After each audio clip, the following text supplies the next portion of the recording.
YouTube, what's up guys? It's Jay back again with Jay Speaks, and I got another crazy video for you guys.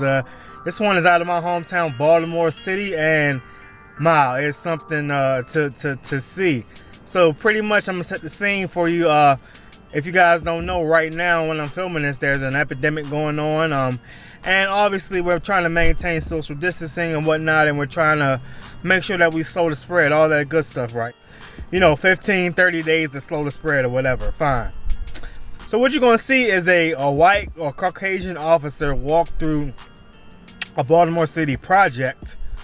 Granted, you can tell by the buildings that this is a project and not just like a traditional hood in the city. So walk through a project coughing and hacking, and you're going to hear the response from one of the people that were filming. And I just want to give my take on this video. So let's go ahead and roll it. Now be mindful, there's a little bit of cursing and whatnot, but let's go ahead and roll the video. Hey, Officer Friendly with the cherry cheeks. Oh, I ain't worried about that shit. Y'all get that shit. Black people don't.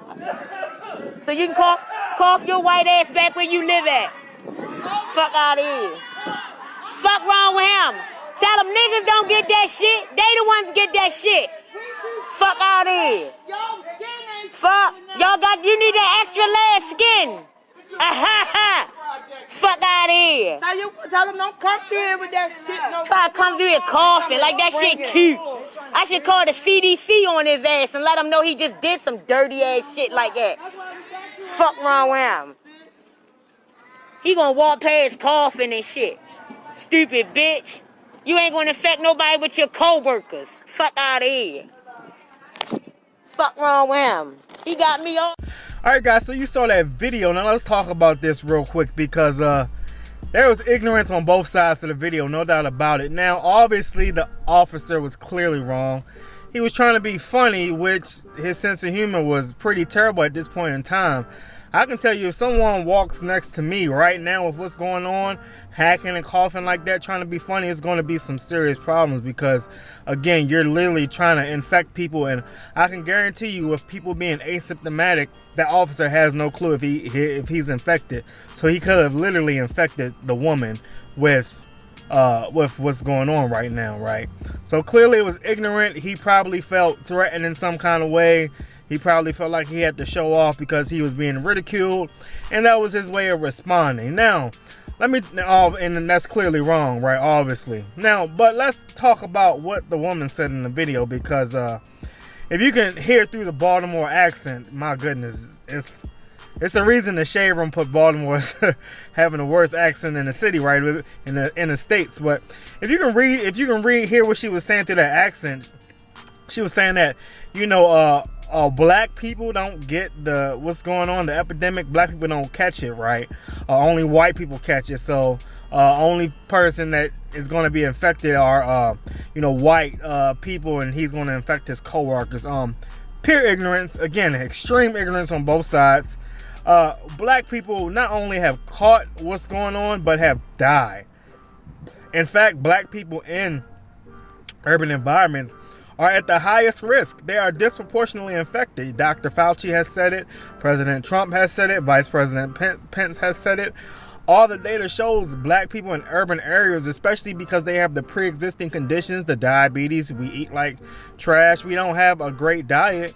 So we're disproportionately, we don't exercise, so we're disproportionately affected by what's going on right now. So for her to say that black people don't get it, for her to say that the man needs an extra layer of skin, it's just pure ignorance. And it's just not the case. So I really just think that obviously the officer needs some type of reprimanding, because again, as an officer, your job is not to respond to silliness like that, right? If you're being ridiculed or bombarded, or if you're being made fun of, that is literally your job, to protect and serve. Let them show their ignorance by how they treat you. But if you want to respond with ignorance, then you even lower than them, because you're in a position where you have to serve and protect someone, right? So, and second of all, bro, why, I'm sorry, this might seem a little ignorant, why are white officers patrolling these hoods and projects? There are plenty of black black officers on the Baltimore City Police Department. There's like 400 something officers, probably more. There do not need to be white officers patrolling black hoods. It's always going to be a problem. When I grew up in the hood, every time a white officer came to the hood, it was always a problem. No, I'm not saying black officers are welcome in the hood, but it's a little different. If it's a situation that needs to be mediated, or if you're just patrolling the beat, you're going to be better off having someone from there, or at least that looks like them there, because of racial disparities, racial discrepancies. We can see it's a difference. The same way, if I was a cop, I would not feel comfortable patrolling an Irish hood, or an Italian hood, or a Hispanic, a Mexican hood. I would feel uncomfortable. I don't know them. At least I know black people. I don't know other people. So let's be honest, in the city where race still plays a huge factor, that, to me, he should have never been there in the first place. The city's asking for trouble. Putting a white officer in a project with what's going on right now makes no sense. But again, that just goes to show you a lot of the ignorance on both sides. So I want to hear your thoughts in the comments. It's Jay with Jay Speaks. I'm out.